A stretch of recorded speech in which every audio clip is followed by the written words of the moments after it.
Wahai cermin ajaib, siapakah wanita tercantik di kerajaan ini? Kenapa sih harus ikut program anak santri? Tentu saja engkau, wahai ratuku. Hahaha, tentu saja, pasti akulah wanita yang paling cantik di kerajaan ini. Ratu selalu mengulang pertanyaannya tersebut di setiap harinya. Dan jawaban cermin ajaib tersebut tidak pernah berhenti hingga putri salju dewasa. 17 tahun kemudian, wahai cermin ajaib, siapakah wanita tercantik di kerajaan ini? Tentu engkaulah yang tercantik, ratuku. Tetapi putri salju kini beribu-ribu kali lebih cantik dibanding engkau. Apa katamu? Wahai cermin ajaib, katakan sekali lagi, siapakah wanita yang paling cantik di kerajaan ini? Putri salju. Berinya menandingi kecantikanku, putri salju, akan kulenyapkan kau. Pengawal! Pengawal! Kemana ini pengawalku? Lama sekali datangnya. Pengawal! Ada apa, wahai paduka ratu? Kemana saja kamu? Kupanggil-panggil dari tadi tidak muncul-muncul. Anu, paduka ratu, saya lagi... Kalah kelamaan, sudahlah lupakan. Sekarang aku perintahkan untuk membawa putri salju ke hutan, dan kamu harus membawa jantung putri salju ke hadapanku sebagai bukti bahwa putri salju telah tiada. Paham? Iya, paduka ratu. Kalau tidak, kamu akan merasakan sendiri akibatnya. Baik, paduka ratu.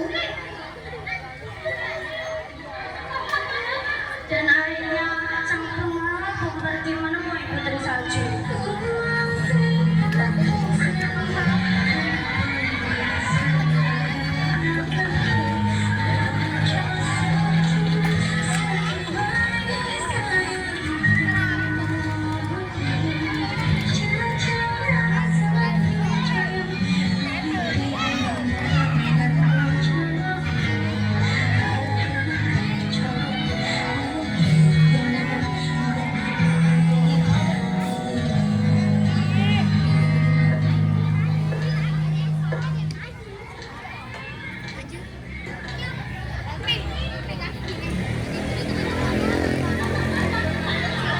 Salam, Tuan Putri.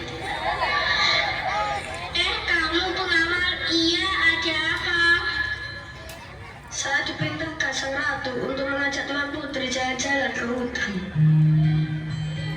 Paduka ratu ingin menghibur Tuan Putri atau kepergian sama duka raja. Wah, apa katamu? Jalan-jalan? Mau, aku mau. Kenapa jalan-jalannya ke hutan sih, pengawal? Kenapa nggak ke Singapura atau ke Paris atau ke Bali gitu? Tapi kejauhannya. Ya udah, yuk kita jalan-jalan ke hutan saja. Mari, Tuan Putri. Putri salju dan pengawal kemudian berjalan-jalan ke hutan sambil menikmati pemandangan, melihat burung-burung yang terjadi dari bawah. Di saat putri salju sedang menikmati sekalian udara, kemudian pengawal mengarahkan ke jalan.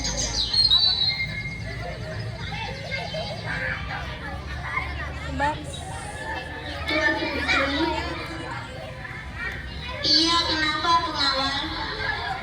Mohon maaf, Tuan Putri, aku sebenarnya diperintahkan sang ratu untuk membunuh Tuan Putri. Tetapi hamba tak kuasa melakukannya. Tuan Putri, pergilah saja. Larilah ke dalam hutan. Dan jangan pernah kembali lagi. Tapi bagaimana dengan kamu, pengawal? Tuan Putri tak perlu memikirkan saya. Cepat pergilah, Tuan Putri. Akhirnya, cukup berlari masuk ke dalam hutan yang berlari terus berlari. Pengawal pun kembali pulang ke kerajaan dengan tangan kosong. Namun di tengah-tengah perjalanan, pengawal bertemu dengan seekor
atas meja itu putri salju yang merasakan hanya tertidur. Pinggirin. Setelah kemudian bekerja, para kurcaci kemudian pulang ke rumah dengan gembira. Mereka berjalan pulang sambil menunggu dengannya. Namun saat memasuki gubuk mereka, para kurcaci menjadi kaget dan bingung karena mendapati atas seorang wanita cantik yang sedang menunggunya.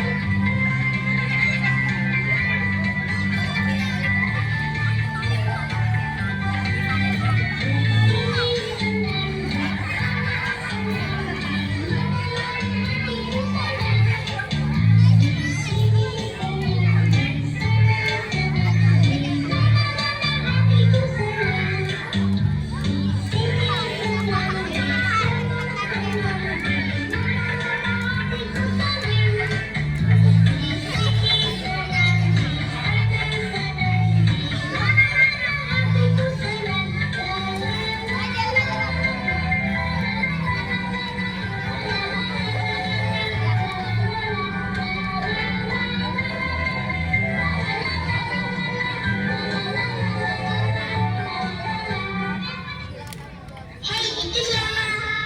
Iya, itu siapa? Tapi dia cantik sekali. Iya, betul cantik sekali. Iya, betul.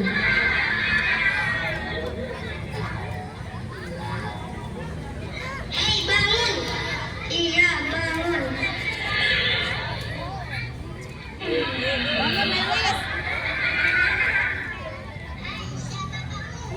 Iya, siapa kamu? Kenapa kamu bisa masuk ke gubuk kami? Iya, betul.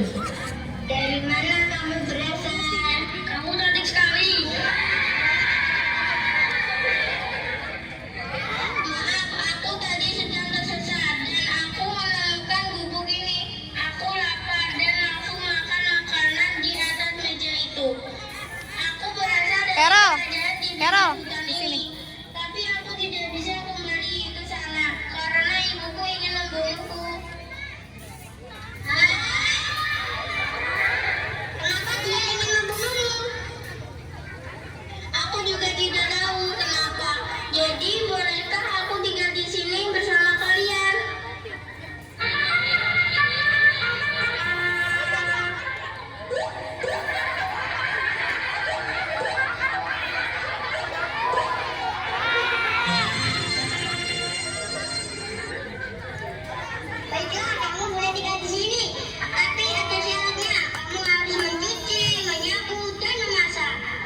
nenek hanya ingin meminta segelas air minum. Nenek kehausan. Air minum di botol nenek ini sudah habis.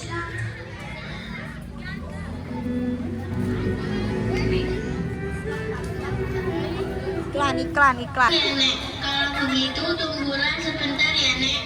Duduk dulu ya, Nek.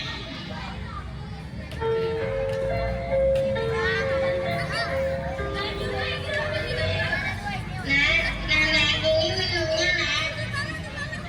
Oh, terima kasih, Cu. Oh ya, Cu. Ini sebagai balas budinya, Nenek punya seberapa untukmu. Terimalah, Cu. Iya, Nek. Saya ikut membantu Nenek. Gak apa-apa, Cu. Ini namanya sangat manis. Cobalah kalau kamu tidak percaya. Benarkah, Nek? Iya.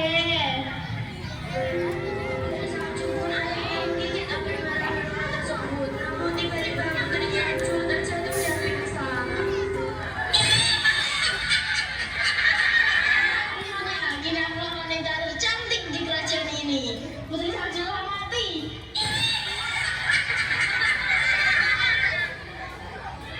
Setelah seharian hidup saya mengalami cacing pun membeli pulang bau mereka.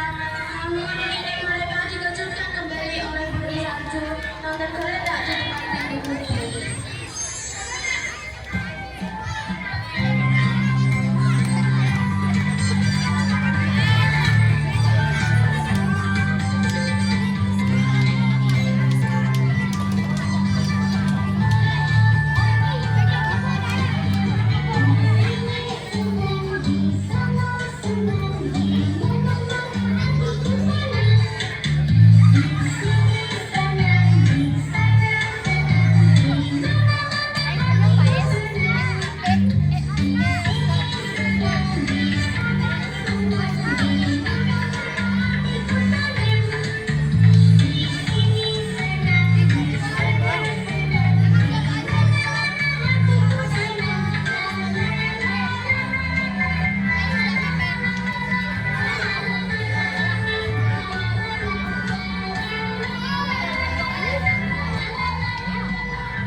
Iya, bangunlah. Apa yang harus kita lakukan? Dan akhirnya para petani pun membuat sebuah peti dari kaca. Mereka memberikan putri salju dengan sangat hati-hati. Hari demi hari, siang berganti malam. Para petani bergiliran mengagumi putri salju. Mereka sangat menyayangi putri salju. Hingga pada suatu hari, datang seorang pangeran yang berkeliling bumi. Ia mendengar sayup-sayup seorang yang sedang menangis. Seketika itu, pangeran mendatangi rumah putri salju tersebut. Wahai para pencaci, kenapa kalian menangis? Kenapa dengan gadis cantik ini? Dia tersadarkan diri di depan pintu. Apa mungkin karena telah memakan apel ini? Aku menemukan apel ini tergeletak juga di pinggir putri salju. Oh, jadi namanya putri salju. Iya. Mungkin apel ini juga ada racunnya. Bisa jadi, pangeran.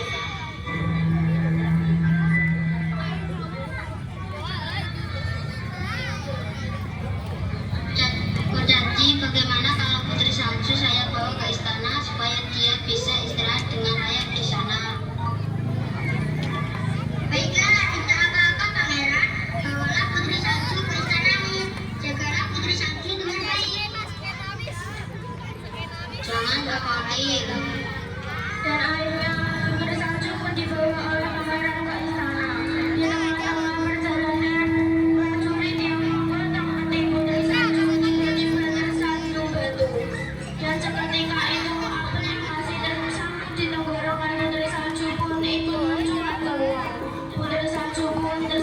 hari tidurnya.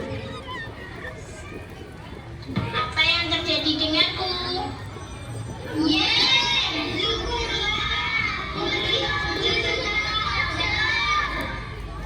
Kenapa dengan diriku?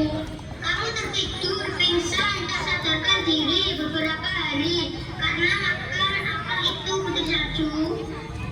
Oh, jadi begitu. Iya, aku ingat apel itu adalah pemberian dari nenek tua yang kemarin itu. Berkat pangeran, sekarang Tuan Putri telah sadar kembali. Pangeran, terima kasih telah menolongku. Lalu bagaimanakah aku harus membalas kebaikanmu, wahai pangeran? Tak perlu, tak perlu. Kalau begitu, maukah kamu hidup denganku? Janji melindungiku dan akhirnya pangeran pun menikah dengan putri salju. Sedangkan sang ratu yang jahat itu, dia masih ragu dengan kecantikan dirinya. Kemudian dia bertanya kembali pada cermin ajaibnya.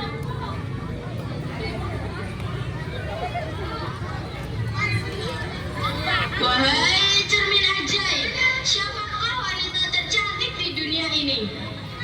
Yang paling cantik di dunia ini hanya satu, yaitu putri salju. Kenapa masih putri salju? Dia itu sudah mati tahu? Tidak, putri salju tidak mati. Bahkan kini putri salju hidup bahagia bersama pangeran. Dasar cermin tidak berguna.